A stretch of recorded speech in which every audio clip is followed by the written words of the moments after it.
النهاردة هنعمل أكلة مصرية أصيلة، أكلة الجدود والذكريات الجميلة. ريحة التقلية وهي بتتحمر لوحدها كفيلة تفتح النفس. تعالي بقى نشوف عملناها ازاي. هتجيبي بقى بولة وهنجيب نص كيلو بقى من الفول المدشوش وهنقعه كده من 4 ل5 ساعات في مية سخنة، وبعد كده بقى اغسله كويس جدا واصفيه. وهجيب بقى حلة وانزل بالفول المدشوش بتاعنا وانزل عليه بالمية واسيبه بقى يستوي لحد ما تلاقي الفولة كده استوت معاكي بالشكل ده. بصلاية و5 فصوص من التوم وشبت وبقدونس وكزبرة واحطهم كده واسيبهم يستوي. اهم حاجة المية تكون مغطية الفول كده زي مقدار الرز بالظبط. بصلاية متقطعة جوليان عليهم معلقة نشا، وابدأ كده ان انا اصفيهم من النشا الزيادة.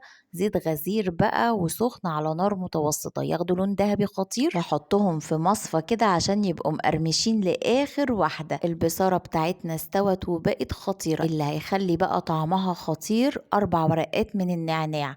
هتجيبي بقى الخلاط بتاعك كده بعد ما تكون بردت شوية وتروحي بقى ضربها في الخلاط. شايفة قوامها خطير ازاي؟ هو ده القوام المظبوط جدا. ملح بقى وكمون وفلفل اسمر ومكعب مرقة، بس كده. هي دي التوابل بتاعة البصارة. عندنا بقى الزيت اللي احنا حمرنا فيه البصلاية. عندنا بصلاية متقطعة مفروم، اول ما تاخد اللون الذهبي ده انزل عليها بمعلقة كزبرة. يلا بقى انزلي بالطشة وشمي احلى ريحة بصارة تجنن. شايفة الجمال والطعامة يجنن. قدميه بقى كده وزينيه بقى بالبصل كده اللي احنا محمرينه واخد لون ذهبي خطير ده. بألف هنا. جربوها، ولو عجبك الفيديو لايك وشير وسبسكرايب لقناتنا. اشوفكم في وصفات جاية كتير مع هبة ابراهيم. باي باي.